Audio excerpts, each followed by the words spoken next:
Jerry is the engineer's engineer.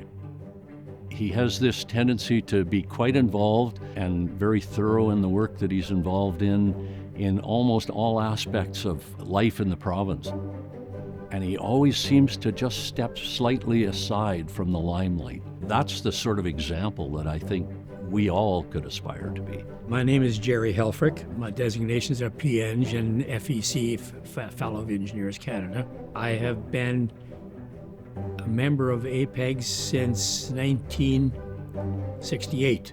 Roy McConnell was certificate number 1. I'm certificate number 1952. I initially came to know Jerry in the late 80s or early 90s. That's when I really began to understand the kind of engineer Jerry was and really started to respect how much he gave to the people of Saskatchewan, to the profession. And you could count on Jerry coming to your office or your place of work with a box of apples every fall to make sure that you purchased apples in support of Kiwanis. And it was always fun. The way he'd present them. It was just fantastic. Bert and I were colleagues for many years, and he certainly didn't need to nominate me for this, but I appreciate him thinking of me, and I appreciate the number of apples he bought for the Kiwanis organization.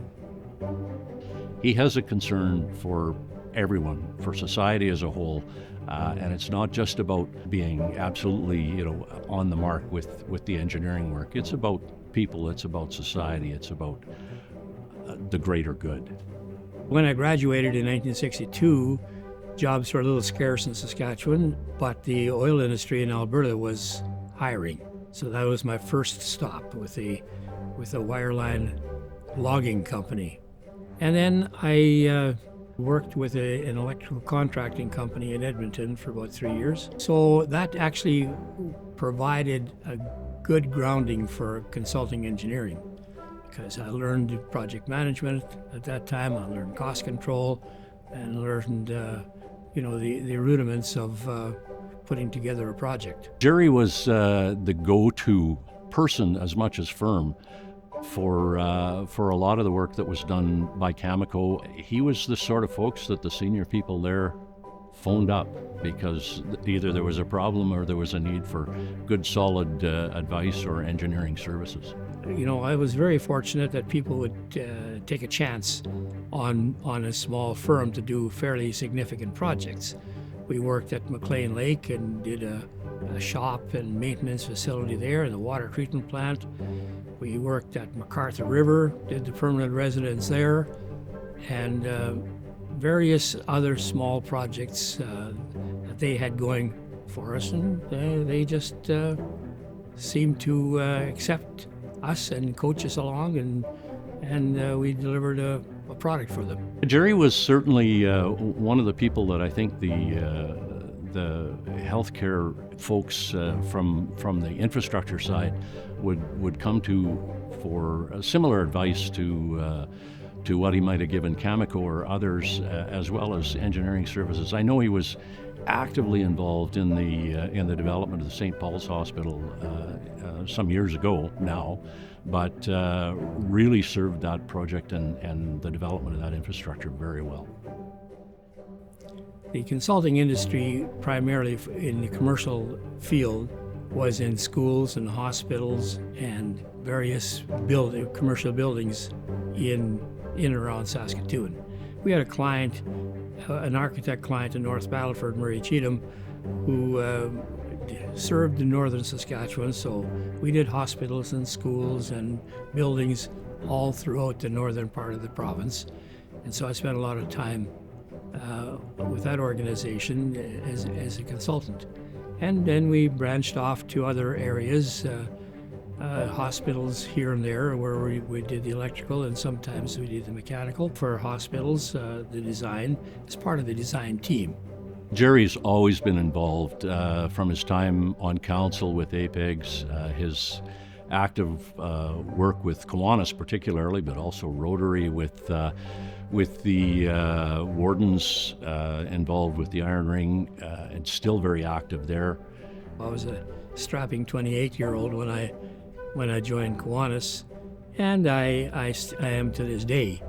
I died in the wool Kiwanian, and I've sold apples to many colleagues of mine in the engineering profession, and I'm grateful for the contribution they made.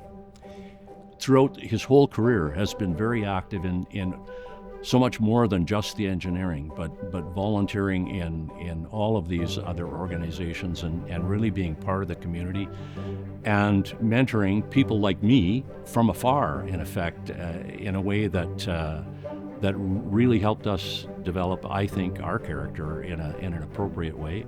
I served on investigations and discipline, and I've served on academic review, where we adjudicate new Canadians or incoming engineers from other countries to validate their educational competence and recommend what they might need or whether they're acceptable as they are, so to speak.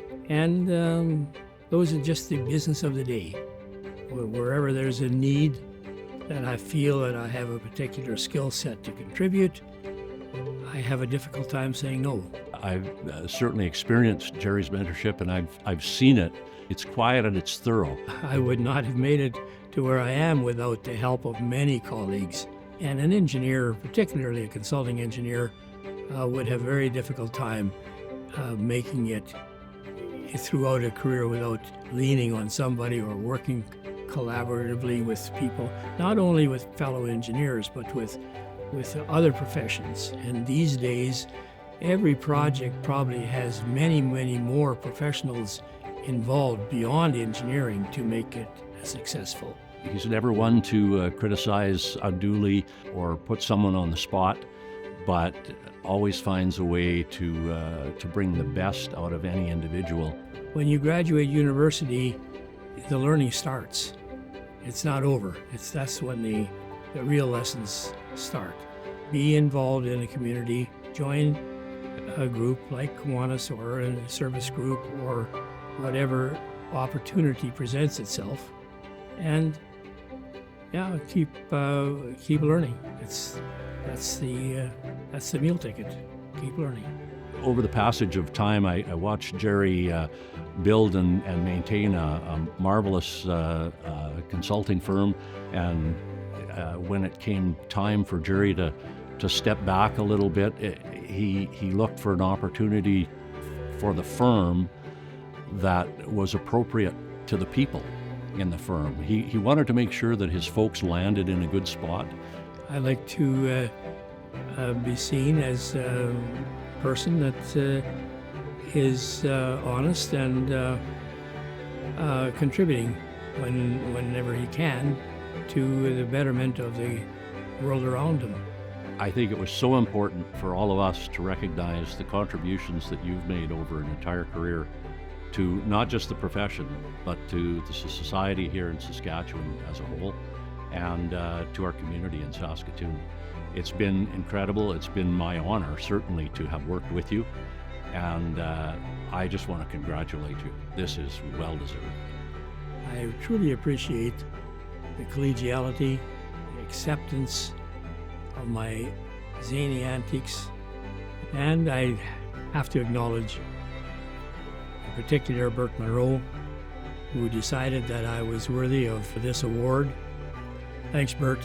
It wasn't necessary, but much appreciated.